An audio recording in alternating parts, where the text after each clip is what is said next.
Méric, 20 ans, étudiant, a investi toutes ses économies.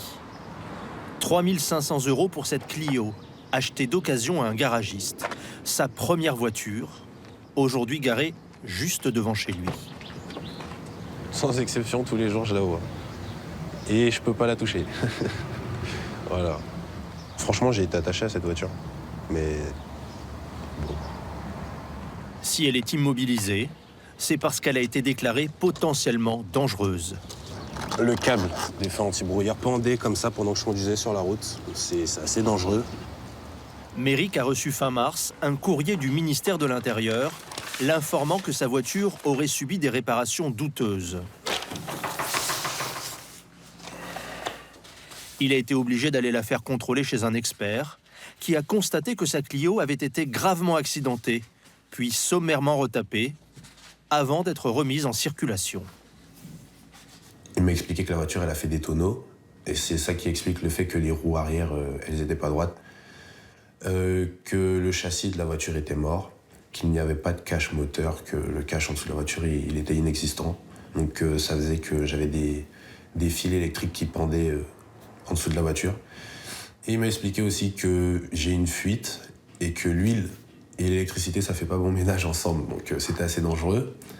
Les pneus, ils étaient, même si ils avaient l'air en bon état, ils étaient anciens, donc ils n'étaient pas viables et qu'ils pouvaient éclater à tout moment avec un changement de température. En vrai, j'ai conduit 6 mois avec et en 6 mois, j'aurais pu me tuer plus d'une fois. Méric a déposé plainte contre le garagiste qui lui a vendu la Clio. Et il n'est pas un cas isolé. Comme lui, des dizaines d'automobilistes auraient ainsi été floués. Dans ses bureaux, oui, bonjour, groupe auto de la gendarmerie d'Evry dans l'Essonne. ces gendarmes enquêtent sur un trafic d'épaves de voitures qui auraient été revendues illégalement. Merci. J'aurais voulu savoir si vous aviez contacté la victime et pris son audition. Nous avons pu suivre leur travail pendant plusieurs mois. En juin dernier, ces enquêteurs contactent gendarmeries et commissariats pour recenser les victimes. Donc on a combien? 116 là? Plus 121. 121 victimes. On va y arriver, hein. Ces gendarmes, dirigés par Pascal, sont spécialisés dans les enquêtes automobiles. Confort, hein. Je pense pas, non. Ils ont recueilli les dépositions d'une centaine d'acheteurs, principalement en région parisienne, au profil souvent similaire. C'est des Français moyens qui ont un petit budget, qui achètent une petite voiture, et puis on est en train de leur dire, voilà, ta voiture, excuse-moi, tu peux plus rouler avec, quoi. C'est fini, c'est poubelle. Ils ont un crédit, il faut qu'ils remboursent le crédit, malgré ça, ils n'ont plus de voiture, et ils ne peuvent pas se racheter de voiture. Là, on côtoie vraiment des gens qui sont dans la misère, parce que quelqu'un n'a pas fait son travail, quoi, quelqu'un. Une équipe n'a pas fait son travail. Les gendarmes ont identifié une vingtaine de garagistes qui auraient participé à ce trafic. 100 mètres. On y arrive à 300 mètres. Ouais, 300 mètres, on sera dans la rue, à gauche. Et donc là, c'est censé être un réparateur, c'est ça? Oui. Ils effectuent maintenant un repérage des lieux Ah d'accord. où ces voitures auraient été réparées. Alors, à droite. En général, Ouais, des petits garages de quartier. eh ben, Lyon. Ce que tu vas faire, le vite fait, quand même, tu vas aller voir à pied. Ouais. Nous suivons en caméra cachée Laurent, l'adjoint de Pascal. Donc il y a plein de voitures en cours de réparation. C'est un tout petit garage et on peut voir, il y a des ponts à l'intérieur, des voitures de partout, des moteurs, des pneus empilés, c'est du grand n'importe quoi. Toutes les voitures sont les unes sur les autres. Et au fond, on a l'air d'avoir 2 petits hangars avec des ponts et 2 bagnoles qui sont montées dessus. C'est rien qu'à voir la devanture, il n'y a rien aux normes. On voit bien, il y a les graisses par terre, les huiles qui coulent. C'est pas aux normes du tout, quoi, déjà. Donc ça a l'apparence d'un garage sur le papier, mais c'est loin d'en être un. Les gendarmes se dirigent ensuite vers un deuxième garage, qu'ils soupçonnent lui aussi de participer au trafic. On est sur une belle petite zone pavillonnaire, comme tout à l'heure. Et là, au fond d'une zone pavillonnaire, on aura un garage. Là aussi, il ne s'agit pas d'un concessionnaire officiel. Un très grand carrossier. Hein.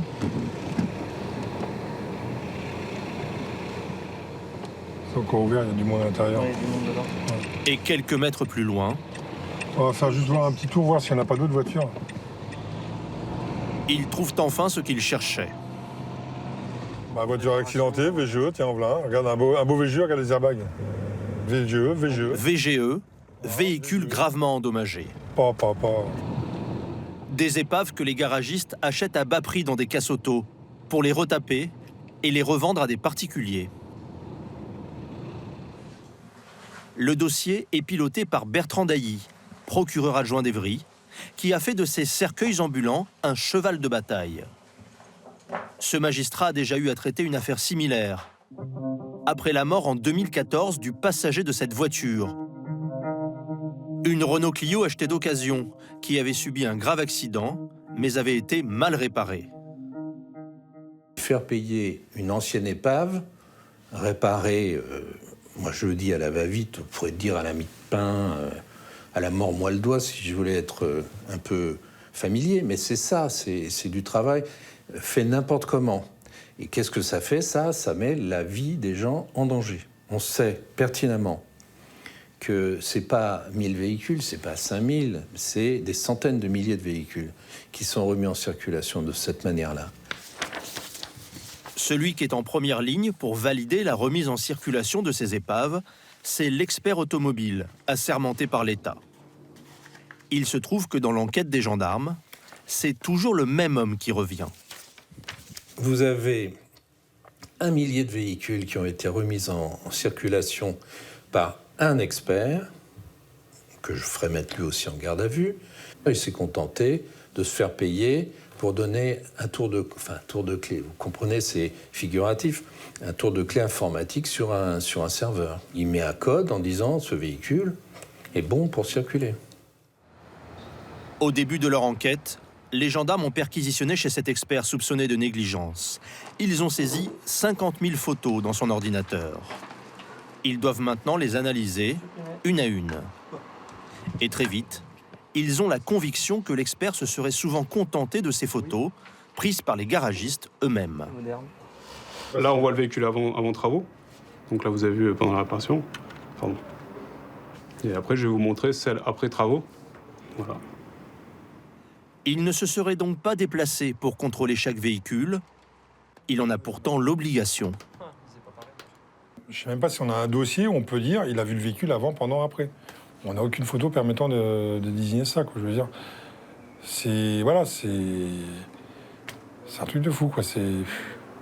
Les enquêteurs soupçonnent l'expert d'avoir validé des réparations extrêmement sensibles, sans aucun contrôle réel.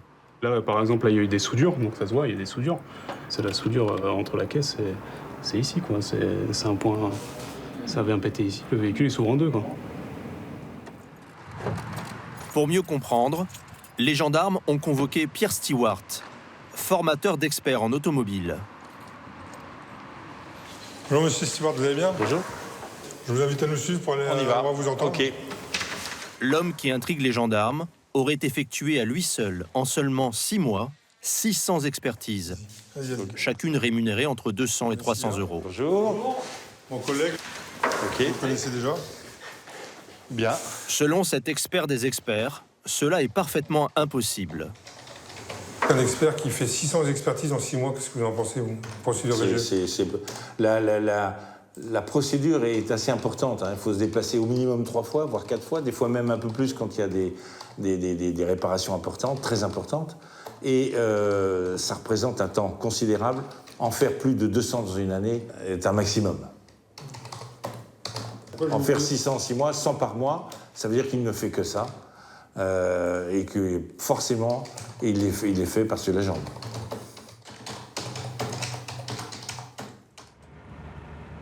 Par précaution, les autorités ont contacté toutes les personnes dont la voiture a été remise en circulation par l'expert suspecté d'escroquerie.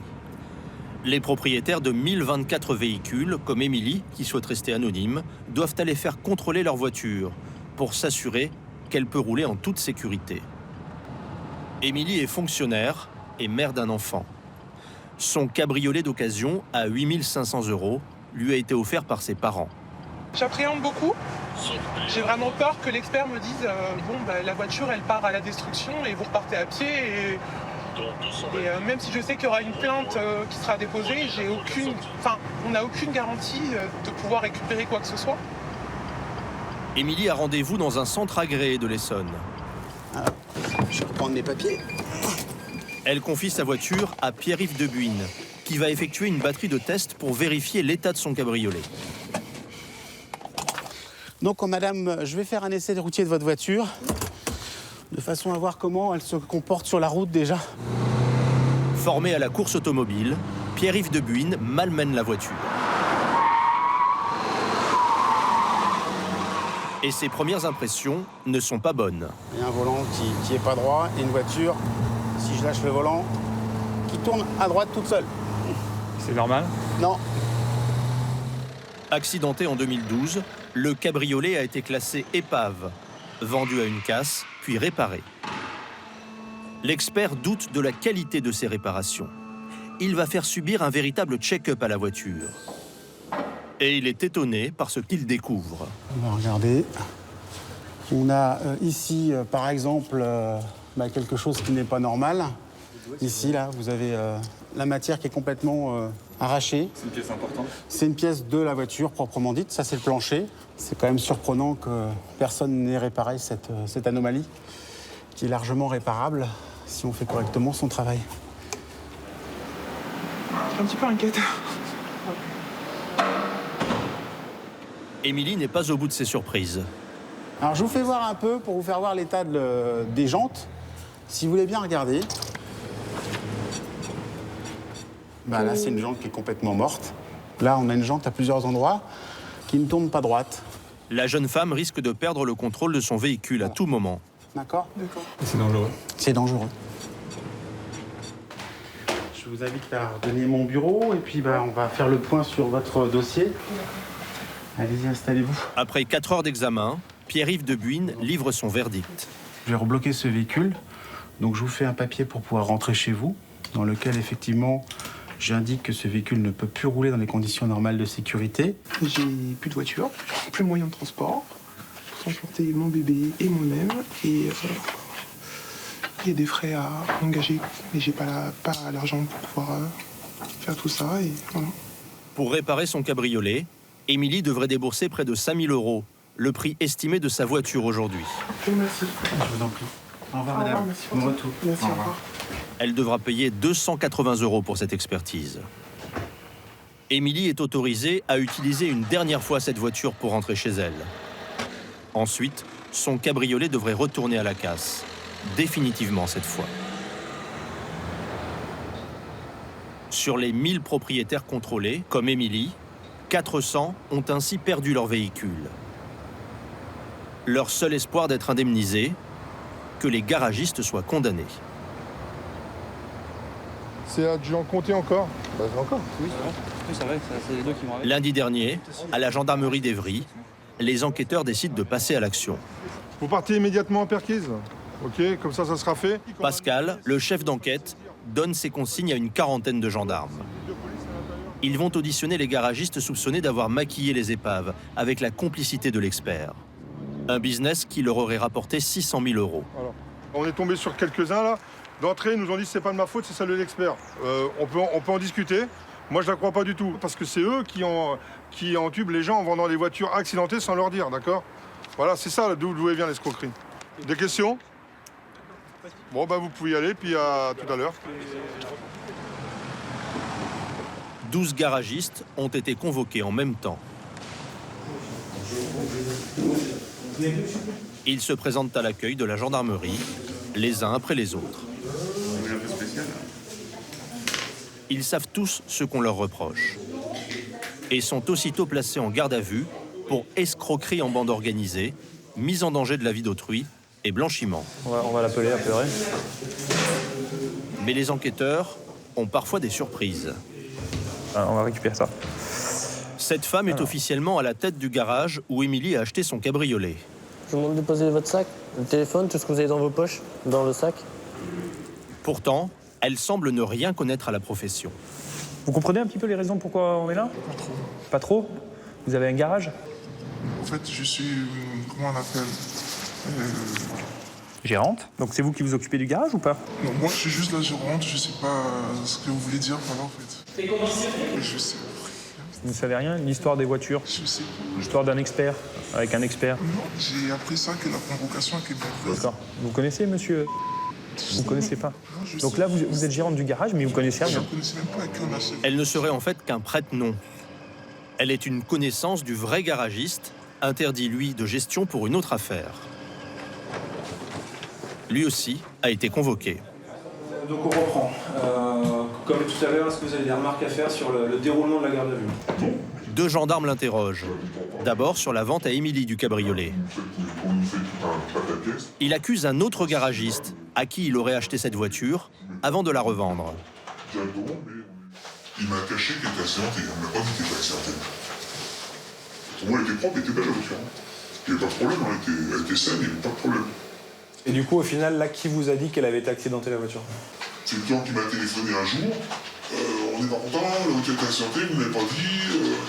Encore une fois, je n'ai pas vu de traces de réparation sur la voiture, j'ai pas vu. Personnellement, j'ai pas été tout contre la voiture, me mettre en dessous du tout, j'ai fait la distribution, j'ai vendu la voiture et basta. L'homme est suspecté d'avoir remis 2 autres épaves en circulation, grâce au fameux expert, qui aurait eu la réputation d'être arrangeant. Mais là encore, il nie. Avez-vous fait appel à cet expert précisément pour ce côté peu regardant en fait? Certainement pas. Certainement pas.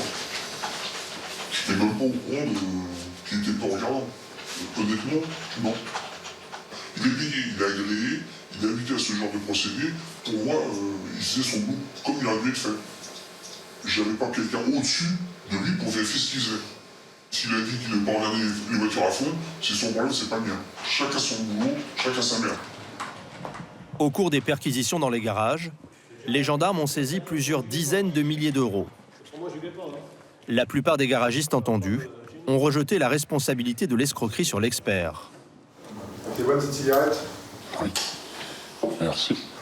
Il est à son tour placé en garde à vue, ce jeudi. L'homme a arrêté son activité il y a 1 an. Il nie toute négligence. Qu'avez-vous à dire concernant les véhicules qui ont été expertisés et reconnus dangereux? J'aurais souhaité être là et voir et expertiser en même temps que ces personnes-là, pour avoir une expertise contradictoire. Donc pour vous, c'est pas bon alors? Hein? C'est pas dangereux les véhicules, alors. C'est ça? Si, ils ont pu être constatés qu'il y avait un problème. Mais le problème a pu se produire entre le moment où j'ai fait l'expert. Vous minimisez, effectivement, je comprends. Je le comprends, et moi, sûrement, à votre place, je ferai pareil. Mais à un moment, soyez grand garçon quand même. Là. Je vous parle, moi, des airbags qui n'ont pas été changés. Je vous parle des calculateurs qui n'ont pas été changés. Je vous parle J'ai même vu une voiture avec un longeron déformé. Il y a des gens là-dedans. Il y a des gens. C'est des victimes. C'est des mômes qui achètent des voitures qui ont des longerons déformés. Voilà, c'est ça que je veux vous dire. Je vous parle de choses dangereuses. D'accord ? Au fil de l'audition, l'expert finit par reconnaître avoir commis quelques erreurs, mais selon lui, sans conséquence. Longeron non réparé, châssis ressoudé. Que pensez-vous de ça? Vous trouvez ça normal? Je sais pas, votre ressenti? Non, c'est pas normal. Non, c'est pas. Pourquoi c'est pas normal? Parce qu'il y a peut-être un loupé. Vous considérez qu'il y a qu'un loupé? Que ça peut être un loupé ou des loupés. Donc, et ces loupés sont dus à quoi? Je sais pas.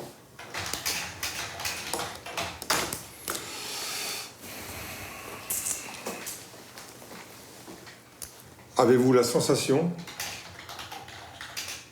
d'avoir mis la vie des gens en danger en faisant ces loupés? Non. Pour vous, non? Pour vous, vous n'avez pas mis la vie des gens en danger? Non. Non? Et C'est pourquoi? une petite chose, je veux bien, mais... Des petites choses, un airbag non changé, un longeron pas changé, c'est pas en danger? Non.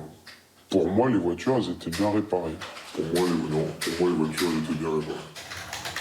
C'est malheureux d'entendre ça.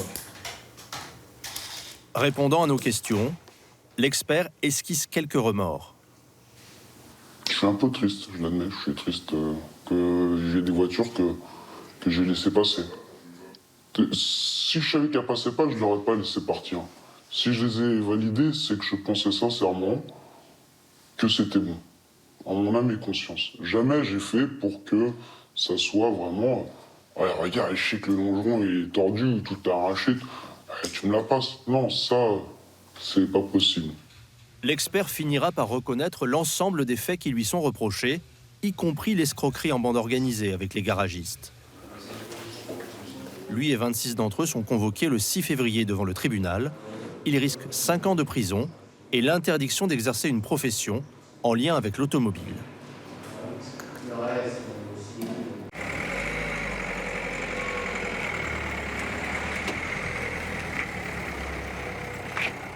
Tous les matins, Paul-Jean doit parcourir 45 km pour se rendre au travail. Son premier réflexe, chercher des compagnons de voyage.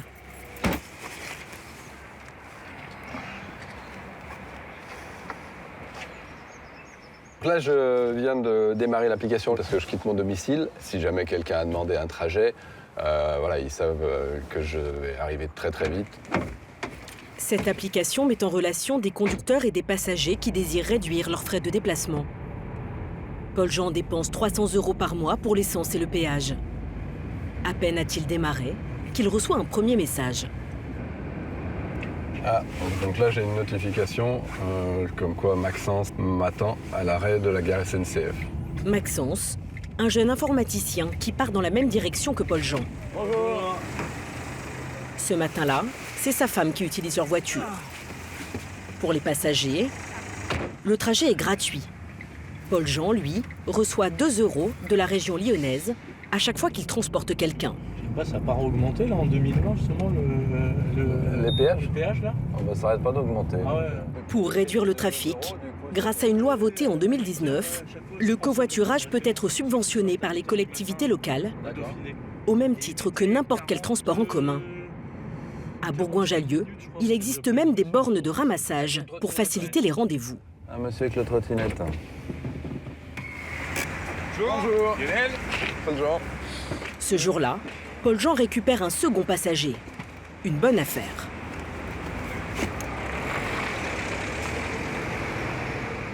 Financièrement parlant, aujourd'hui, c'était grave cool, comme diraient les jeunes, parce que 2 passagers, ça fait 4 € de crédité. Donc, pour un péage qui me coûtait 2,70 €, c'est tout bénéfice.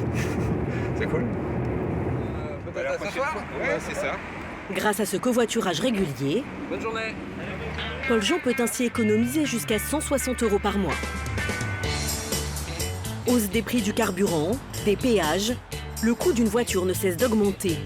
Un budget de 5 à 6 000 € par an en moyenne. Certains propriétaires comme Paul-Jean font des économies. D'autres vont même jusqu'à gagner de l'argent en mettant leur véhicule en location sur des plateformes internet. Revenus d'appoint, voire business très rentable. Mais sur les forums, les histoires de location qui se terminent mal ne sont pas rares. L'expérience est-elle vraiment sans risque pour les propriétaires ?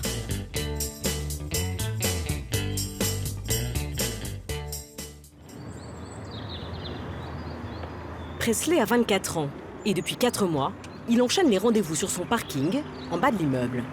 Yo, ça va? Ouais, ça va et toi? Ça va, tranquillement. Ouais. T'as pas eu trop de problèmes pour venir? Non, y a pas de problème. Avec ses économies, il s'est offert cette voiture d'occasion pour 3 000 €. Quand il ne s'en sert pas, il la loue. Aujourd'hui à Samuel, un locataire régulier. Et Presley soigne sa prestation. Je te l'ai lavée ce matin. Elle est toute propre, aspirée. C'est important pour vous que les voitures soient livrées propres? Tout à fait, parce que c'est ce qui fait fonctionner mon business. C'est mon client qui soit satisfait. Comme on dit, le client est roi s'il n'est pas satisfait.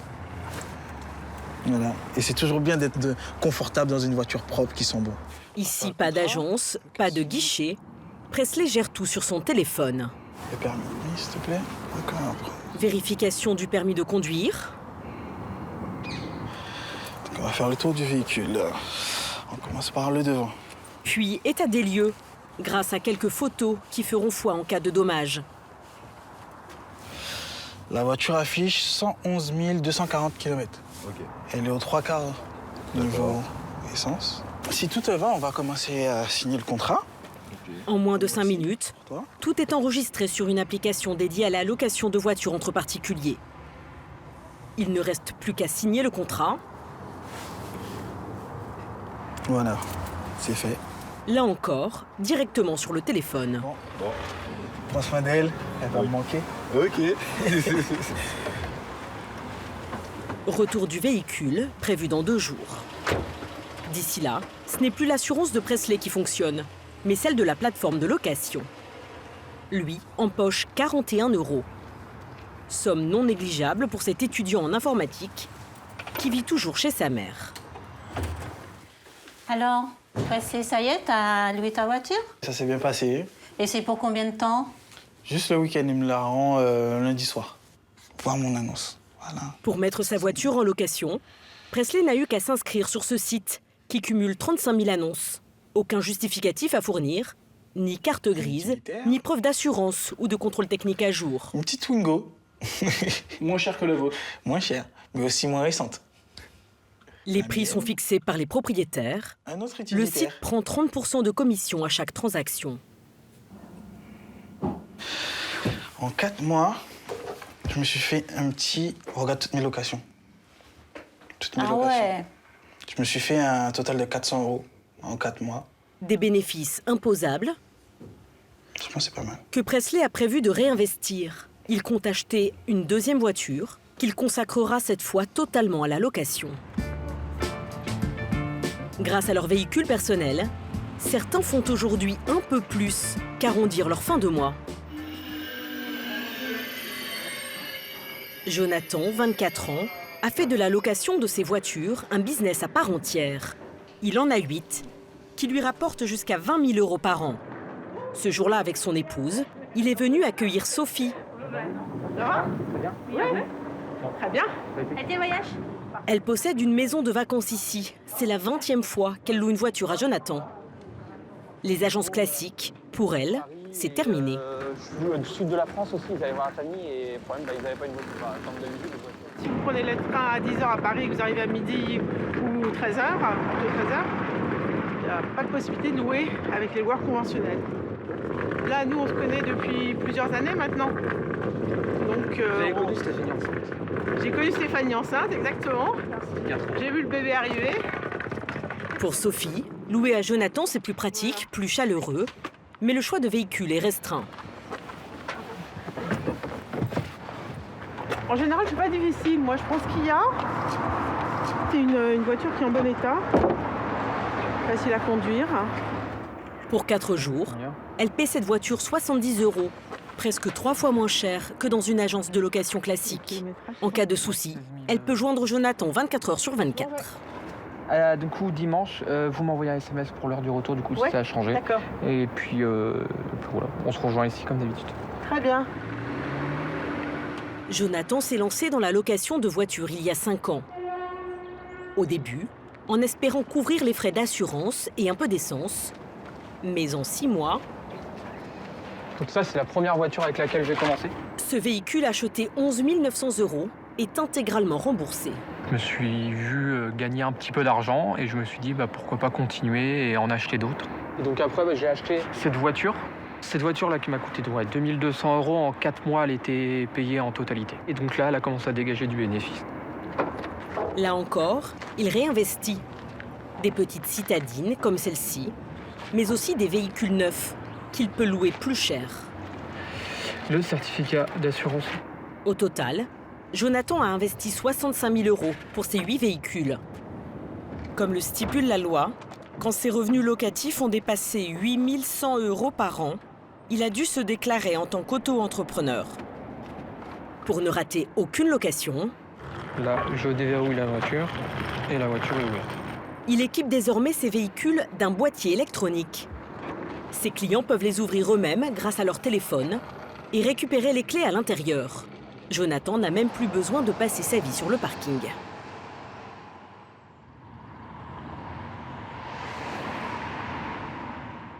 Elle est où la voiture? Elle est où cette voiture-là? Sa femme, Stéphanie, travaille dans le secteur de l'aide à la personne. Regarde l'image. Lui est marin. À eux deux, ils gagnent 2 500 € par mois.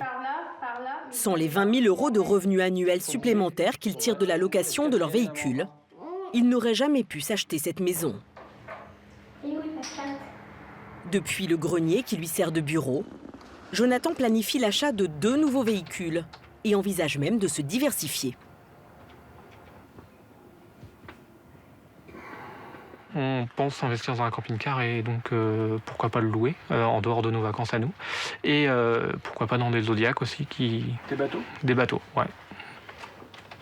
Si Jonathan entretient ses véhicules méticuleusement, est-ce le cas de tous les propriétaires? Peut-on louer sa voiture, quel que soit son état? Chez Wicar, le numéro 1 français de la location entre particuliers, on revendique 35 000 voitures en ligne. Aucune vérification de leur état n'est faite sur le terrain. La société se contente de contacter les propriétaires dont les véhicules ont été signalés comme défectueux par les usagers. Je vous appelle, je fais suite à une récente évaluation d'un de vos véhicules. Oui. Donc qui fait part de plusieurs petits soucis a priori, donc notamment un pare-brise fêlé sur toute la longueur et une jauge essence défectueuse. Si vous pouviez quand même regarder un petit peu le véhicule, hein, si vous l'avez récupéré, là, s'il n'est pas reparti en location, parce que ça nous inquiète quand même. Faute de réparation, les véhicules peuvent être retirés de la plateforme. Si l'entreprise tente de vérifier le bon état des voitures, elle n'a aucun moyen de garantir le bon comportement de leurs locataires. Il y a moins d'1 an, Vincent mettait encore 3 véhicules en location sur la plateforme Wicar. Voilà, c'est un petit utilitaire très fonctionnel qui permet d'en mettre un peu et puis ça passe partout au niveau des dimensions. Vous aviez beaucoup de demandes pour ce type de véhicule? Oui, c'était loué quasiment tous les week-ends. Vous louez encore aujourd'hui? Non, c'est terminé pour nous. Pourquoi? Parce qu'on a trop de problèmes avec cette plateforme. Vincent avait investi 29 000 € pour l'achat de ces véhicules d'occasion. Le premier véhicule qu'on a mis sur la plateforme, c'était ce coupé cabriolet. C'était plus pour les mariages, les week-ends en amoureux. Le cabriolet est très demandé, mais régulièrement il revient endommagé. On avait dessus un autoradio GPS qui faisait DVD, etc. Il y avait un CD qui était coincé dedans. L'autoradio ne fonctionnait plus. C'est pas un truc qu'on pense à vérifier à la restitution du véhicule. Et ces déboires se poursuivent. Tantôt la ventilation, tantôt les vitres électriques. C'est plein de petites choses comme ça où on peut se retrouver tout bêtement avec des frais supplémentaires. Quand les dommages sont constatés après l'état des lieux au retour du véhicule, c'est trop tard. L'assurance de la plateforme ne fonctionne plus. Mais ce qui va définitivement le dégoûter, c'est la restitution de cet utilitaire.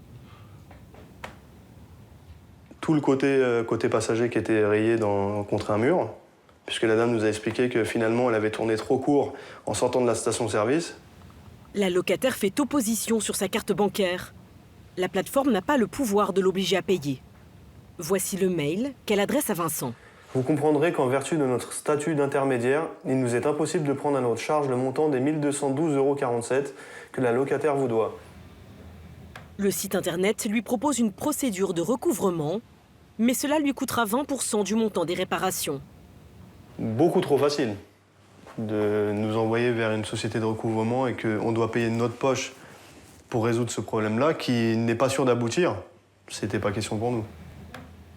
Vincent finit par prendre en charge lui-même les 1 200 € de réparation et décide de retirer définitivement ses véhicules de la location. Selon la plateforme, moins d'1% des transactions donnent lieu à des litiges. Elle dit s'engager à rembourser les réparations effectuées par les propriétaires si les recouvrements n'aboutissent pas.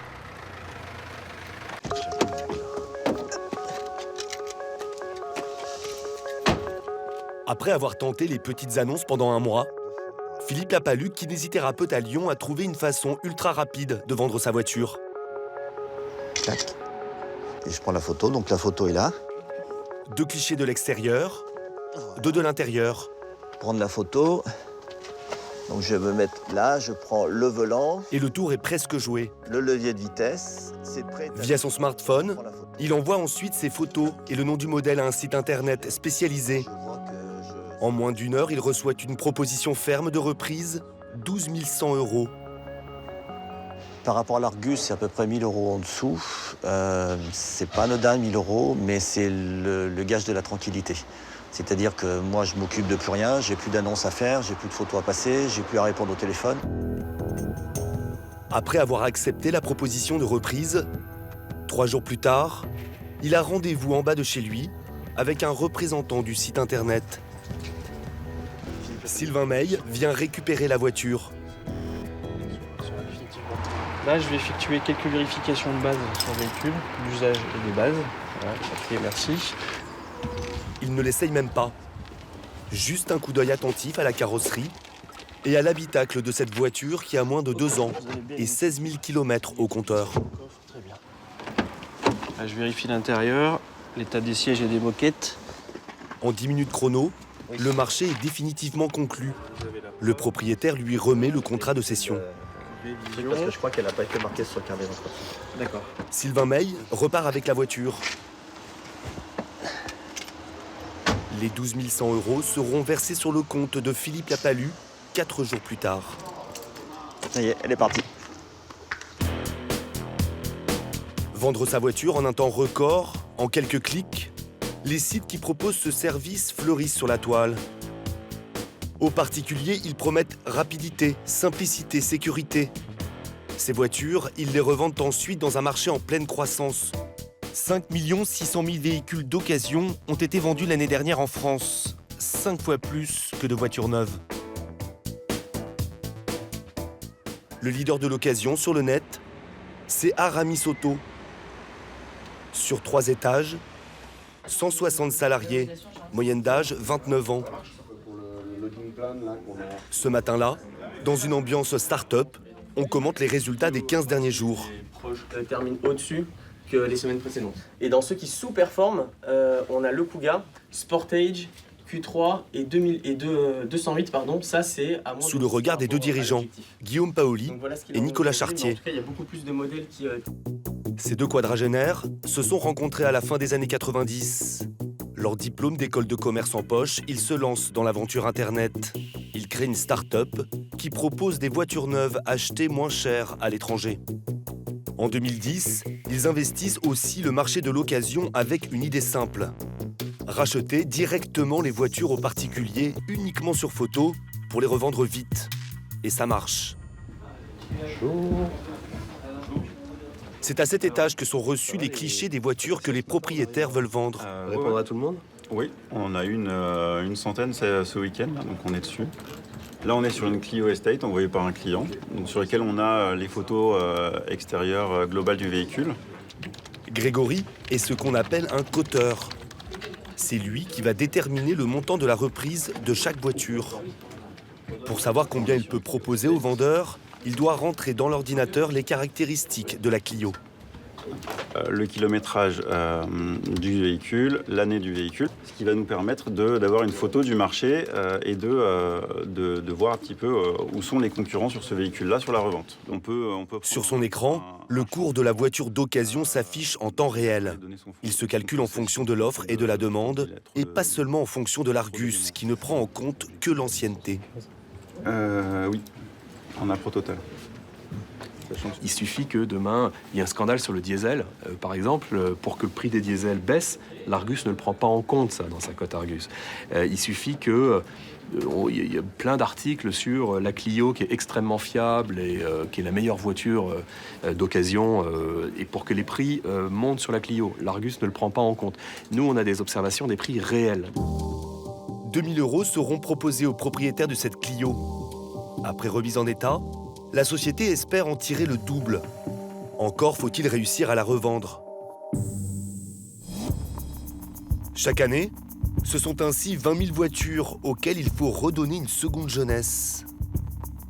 Pour cela, l'entreprise dispose depuis 4 ans d'un lieu unique en Europe, une usine de reconditionnement. 6 300 mètres carrés où s'activent 24 heures sur 24, 5 jours sur 7, une centaine de mécanos, de carrossiers et de peintres. Ici, tout est optimisé pour rénover dans les plus brefs délais les véhicules d'occasion. Et ça commence par une expertise ultra poussée de l'état de la voiture. Autour du véhicule, 4 techniciens vérifient 300 points de contrôle répertoriés sur des tablettes. Qu'est-ce que vous vérifiez là? Tout ce qui est pare-choc, grille. Je regarde le bas de PC si ça n'a pas tapé. Sans un mot, les mécanos passent les commandes de pièces de rechange. Ils sont connectés directement à l'ordinateur central. C'est bon pour moi. Toute l'opération aurait pris 3 heures dans un garage traditionnel. Ici, 15 minutes seulement. Pas de perte de temps non plus pour l'étape suivante. D'autres mécaniciens récupèrent les pièces commandées pour remettre en état le véhicule. Elles viennent directement de chez l'équipementier. Kevin, 26 ans, travaillait jusque-là dans un garage chez un concessionnaire. Il touche aujourd'hui le même salaire, 1 500 € net, mais le rythme n'est pas le même. On n'a pas de perte de temps, on n'a pas de recharge de panne, pas de véhicule à aller chercher. On a vraiment, en gros, on arrive et ce qu'on a à faire, c'est écrit sur une feuille, on se pose pas trop de questions. Quand on a les pièces qui sont dans la voiture, vraiment aucune perte de temps. Les retards sont affichés dans toute l'usine. 16 voitures sur les 40 à terminer ce jour-là. Ces reliftings standardisés permettent de proposer ces véhicules jusqu'à 20% moins chers que dans les grands réseaux de concession. Et surtout de garantir les voitures 1 an et 15 000 km. Dernière étape, le studio photo. Pour qu'un futur client puisse visualiser ce SUV à 360 degrés sur le site de la société. Mais parfois, les belles photos sur Internet ne suffisent pas. Car le nerf de la guerre sur ce marché de l'occasion, c'est de gagner la confiance du client. Pour ce faire, le site Internet a ouvert 29 agences à travers la France. Ici, pas de voitures en vitrine. Elles ne sont visibles que sur écran. Mais il y a 4 conseillers commerciaux en chair et en os, dont Ludovic Saletta. Bonjour, monsieur. Enchanté, Ludovic. Vous venez avec moi? On va aller s'installer. Ahmed et Camilla Alan souhaitent acheter une voiture via le site Internet. Allez-y, je vous laisse prendre place. Mais comme 2 clients sur 3, ils préfèrent d'abord se rendre en agence pour voir à qui ils ont affaire. Donc vous avez regardé le site? Ouais, j'ai commencé à regarder. Je repère quelques voitures à peu près, grosso modo, qui m'intéressent. D'accord. Mais je préfère avoir le contact.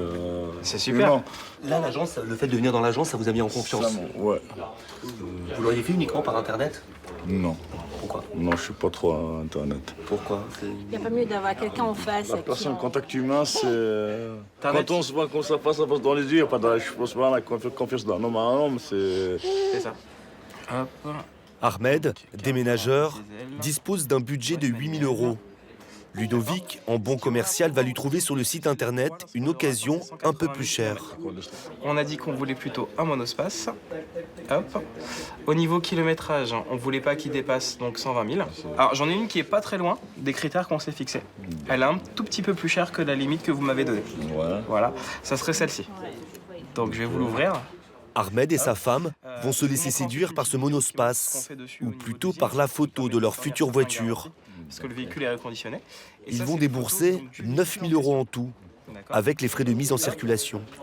C'est la première fois que vous achetez une voiture sur une simple photo? Ouais, c'est la première fois. Je sais pas, on verra, j'espère que ce serait pas dessus, mais je fais confiance au monsieur. Voilà. Ahmed et Camilla récupéreront leur véhicule en agence dans 10 jours. Mais il y a parfois des mauvaises surprises.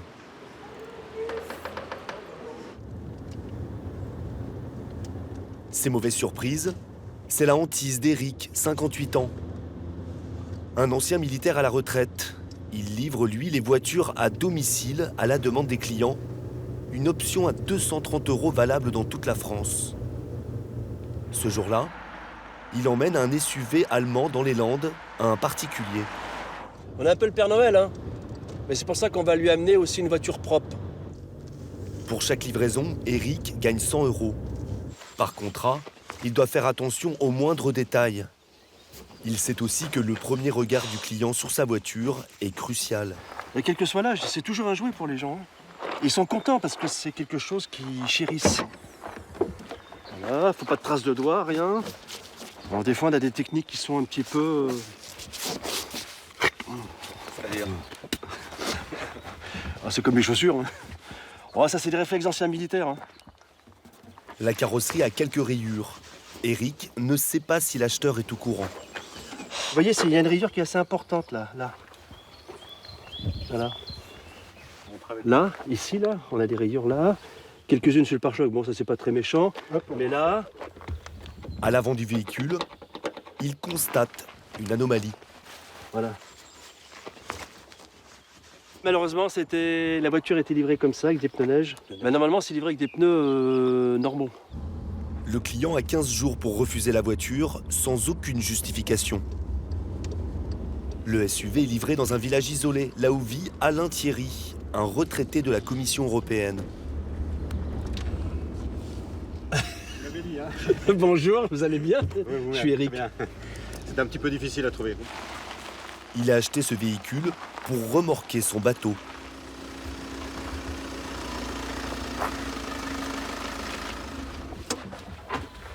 Donc voici votre voiture, la Tiguan. Alain Thierry l'a commandé directement sur Internet pour 18 300 €. C'est la première fois qu'il le voit en vrai. Tenez. Donc là, vous avez des pneus neige à l'avant. Ah, c'est des pneus neige. C'est des pneus contact. Ça, par contre... Des pneus que la société remplacera gratuitement à la demande du client. Donc vous avez quelques rayures là, vous voyez. Quant aux rayures, elles avaient été signalées par le site internet. Il y a quelques rayures là. C'est la prise de risque un petit peu, mais si vous voulez, qui est mis en rapport avec toute la facilité que j'ai eue pour faire cette affaire-là. Mais bravo à vous. Un grand merci en tout cas. Merci de votre gentillesse. En 2017, la société a vendu 20 000 voitures d'occasion par Internet, 14% de plus que l'année précédente. Voilà.